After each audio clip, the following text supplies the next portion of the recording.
விருந்தினர் ஃபேமஸ் சேனக்கிழங்கு சாப்ஸ் எப்படி செய்யறாங்கிறத பார்க்கலாம். வாங்க வீடியோக்குள்ள போவோம். சேனக்கிழங்கு வந்து இந்த மாதிரி கட்டமாக கட் பண்ணி வச்சுருக்கேன். ஒரு கடாய் வச்சுருக்கேன். அதில் வந்து தண்ணி ஊற்றிக்கிறேன். தண்ணி வந்து காயட்டும். தண்ணி கொஞ்சம் காஞ்சிருச்சு. இப்போ வந்து கட் பண்ண சேனக்கிழங்கு அதை சேர்த்துக்கிறேன்.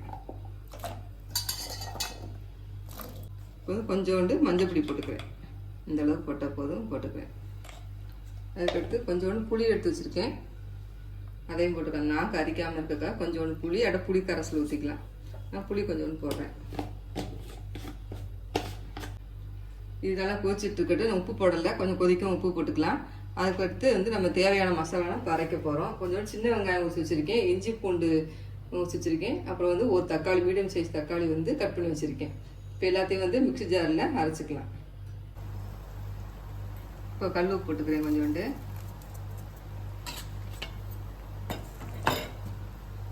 கிழங்கு கொஞ்ச நேரம் வெந்தால் போதும், வேகட்டும். கிழங்கு வந்து இந்த அளவுக்கு வெந்தால் போதும்.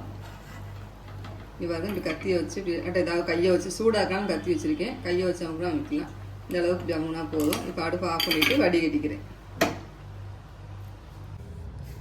இந்த கிழங்கு வந்து வடிகட்டிக்கலாம்.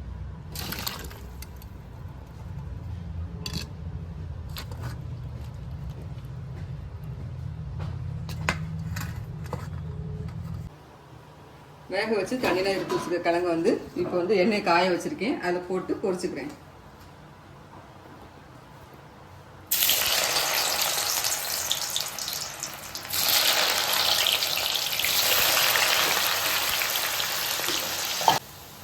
ரொம்ப ஃப்ரையான அவசியம் இல்லை. இந்த அளவுக்கு ஃப்ரை பண்ணால் போதும். இப்போ நான் எடுத்து பிளேட்டுக்கு மாற்றுறேன்.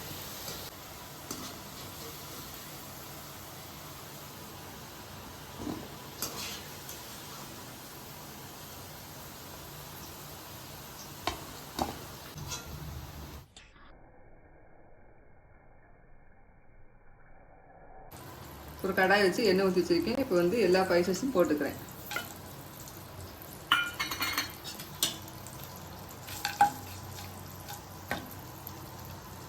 கொஞ்சம் பொரியட்டும். இப்போ நம்ம போட்ட ஸ்பைசஸ்லாம் நல்லா பொரிஞ்சிருச்சு. இப்போ வெங்காயம், தக்காளி, இஞ்சி பூண்டில் அரைச்சி பேஸ்ட்டை வந்து ஊற்றிடுவோம்.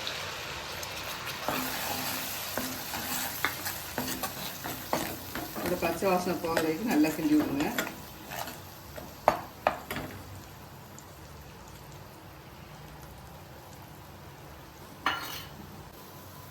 நம்ம பச்சையாக தான் போட்டிருந்தோம். வெங்காயம், தக்காளி, இஞ்சி பூண்டு அதை நல்லா வதங்கி அதில் அல்வா கணக்கு அதில் அப்படியே சுருண்டு வந்துருச்சு.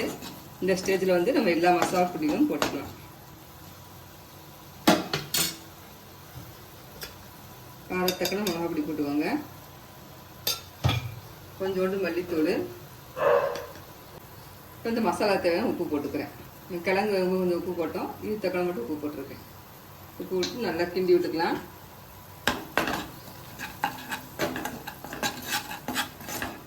போதும். அதுக்கடுத்து நம்ம ஃப்ரை பண்ண வச்ச கிழங்கு வந்து நான் சேர்த்துக்கிறேன்.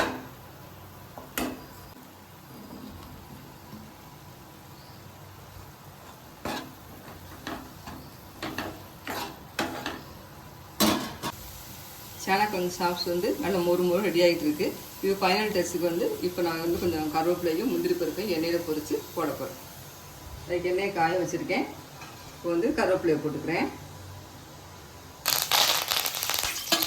கொஞ்சோண்டு முந்திரி பருப்பும் போட்டுக்கிறேன். எண்ணெயிலே பொரியட்டும். அவ்வளோதான், அடுப்பு ஆஃப் பண்ணியாச்சு.